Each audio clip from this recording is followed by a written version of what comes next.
Welcome back, my friends. It has been a while since I gave frequent updates on the latest developments in the cryptocurrency market. As many of you may have heard by now, cryptocurrency exchange FTX filed for bankruptcy protection on November 11th. Since then, the entire crypto world has been reeling. There has been at least one other crypto bankruptcy since then. But many other cryptocurrency companies are teetering on the brink of bankruptcy. Meanwhile, the dead carcass of FTX continues to get picked over in a Delaware bankruptcy court. And every day seems to bring some new revelation about FTX. And now, FTX founder and former CEO Sam Bankman-Fried is starting to speak out. He has given interviews and has arranged speaking engagements. FTX founder and former CEO Sam Bankman-Fried said he had a bad month. However, he denied committing any kind of fraud at FTX. Bankman-Fried was a featured speaker at the DealBook Summit. And this was just a few weeks after FTX filed for bankruptcy. Sam Bankman-Fried also founded crypto hedge fund Alameda Research. And Alameda Research allegedly commingled FTX customer funds with its own trading funds. That is the area of most interest to investigators in the bankruptcy court. The meltdown in the cryptocurrency ecosphere shows no signs of slowing. But where will it stop? What is the real value of Bitcoin, Ethereum, and other cryptocurrencies? What does this mean for the US economy? And what does this mean for the future of the United States? But before we get into all of that, please hit the like button and leave us a comment below. We would love to hear from you. Please subscribe and hit the bell icon so that you are notified of upcoming videos when they are released. In his first public interview since the FTX bankruptcy, Sam Bankman-Fried spoke with a reporter named Andrew Sorkin.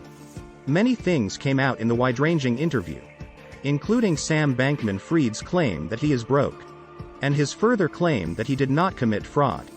"I've had a bad month," said former FTX CEO Sam Bankman-Fried.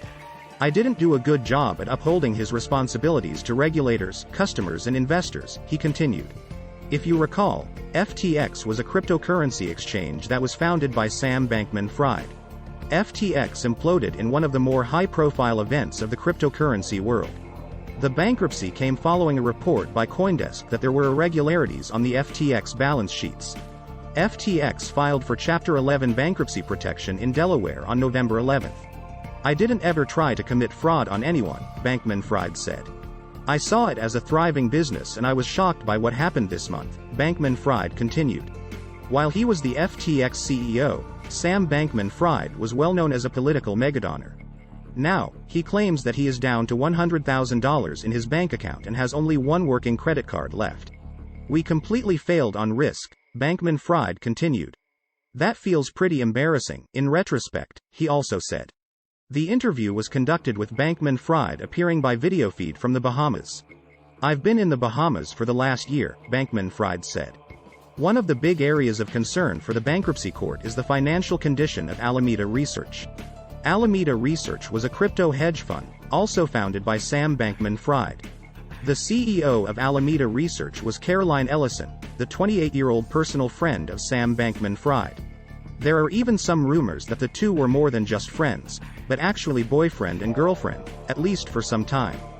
But, all of that aside, Alameda Research borrowed a lot of money in its hedge fund operating activities. And much of the borrowing was from crypto companies that Sam Bankman-Fried intended to acquire. Bankman-Fried claimed that he believed that Alameda had repaid all of the funds that it had borrowed. That, of course, turned out not to be the case. Far from it, in fact. Actually, Alameda Research still owes BlockFi over $670 million, according to bankruptcy court filings. BlockFi filed for Chapter 11 bankruptcy protection in New Jersey on Monday. What are your lawyers telling you right now? Are they suggesting it's a good idea for you to be speaking? Sam Bankman-Fried was asked. "No, they're very much not," he replied. "The time that I really knew there was a problem was November 6, Bankman-Fried said. That was after Alameda's sizable FTT position was exposed by CoinDesk," he continued. And, just to review, FTT stands for FTX token. FTX token, or FTT, is a cryptocurrency coin that was created by FTX to be native to the FTX crypto exchange. "When we looked at that, there was a potential serious problem," Bankman-Fried continued. Alameda had taken a huge hit by that point, he went on. We were seeing a run on the bank start, Bankman-Fried said. I was nervous when the Alameda balance sheet was exposed by CoinDesk, Bankman-Fried said. But I expected the damage was going to be limited to Alameda, not an existential crisis for FTX, Bankman-Fried continued. Now, how can that possibly be true? After all, Sam Bankman-Fried hand-picked his friend, the 28-year-old Caroline Ellison, to be the CEO of Alameda Research. So, it is fair to say that Sam Bankman-Fried actually controlled Alameda Research. And I think that he selected Caroline Ellison to be the CEO of Alameda Research just so that he could control the company. How could he not be aware of that state of the balance sheet of Alameda Research? After all, the two were not just personal friends, and maybe romantically involved with each other. But it has also been reported that they were actually living together in a penthouse in the Bahamas. I wasn't running Alameda. I didn't know exactly what was going on. I didn't know the size of their position, Bankman-Fried said. I find that very hard to believe. A lot of these are things I've learned over the last month, in the days leading up to bankruptcy, Bankman-Fried said. Come on, give me a break. The Delaware Bankruptcy Court appointed John Ray to be the new CEO of FTX. John Ray has a lot of experience with bankruptcies. For those of you not old enough to remember, John Ray guided the bankrupt energy company Enron through bankruptcy court. Well, John Ray said that Sam Bankman-Fried exercised significant control over the entire empire. That includes both FTX and Alameda Research. I agree with that, by the way. Sam Bankman-Fried was asked about Alameda's gambling on questionable cryptocurrencies. Sorkin actually read a letter out loud during the interview. The letter was from an investor who lost his life savings of $2 million. The U.S. platform is fully solvent and funded, Bankman-Fried claimed. I believe withdrawals could be opened up today and that investor would be made whole, said Sam Bankman-Fried. Well, we will see about that. Personally, I do not believe that any of the creditors will be made whole. In fact, I think that they will have lost everything. Bankman-Fried claimed he was unaware of the nature and extent of Alameda Research's exposure. At one point back in 2019, 40% of FTX's volume was from Alameda, said Bankman-Fried. By 2022, that number was down to 2%, said Bankman-Fried. That led me to believe FTX's exposure was lessened, he continued. Bankman-Fried demurred when he was asked about the lending of FTX customer assets.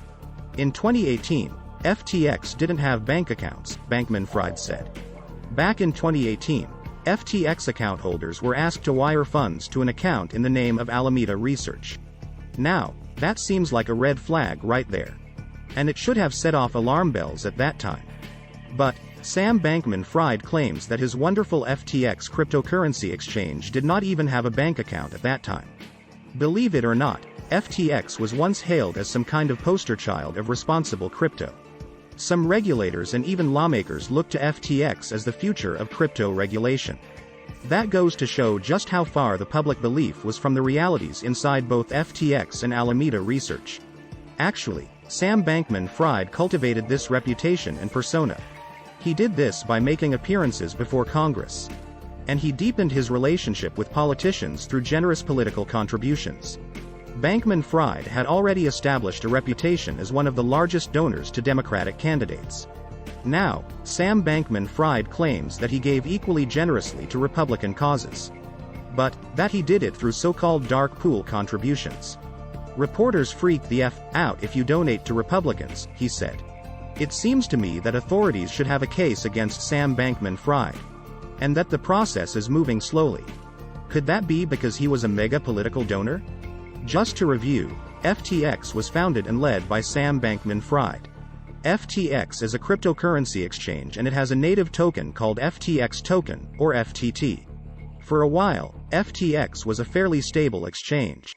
But it suddenly collapsed within the past couple of weeks.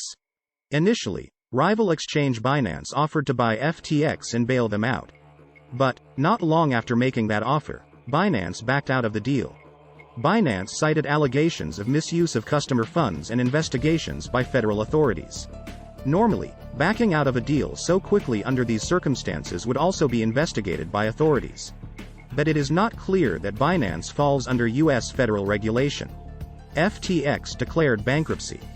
and founder and CEO Sam Bankman-Fried stepped down from the CEO position. Now, the holders of FTX stake are coming clearer. And, surprisingly, there are some pretty big names. But that was the subject of other videos on this channel, and maybe future videos. The crypto crash rages on. The so-called crypto winter is having a dramatic impact on any company related to cryptocurrency. Coinbase, Robinhood, and other cryptocurrency companies are laying off much of their workforce. Warren Buffett, CEO of Berkshire Hathaway, has repeatedly said that cryptocurrencies are worthless and have no intrinsic value. But, what do you think? Please hit the like button and leave a comment below. We would love to hear from you.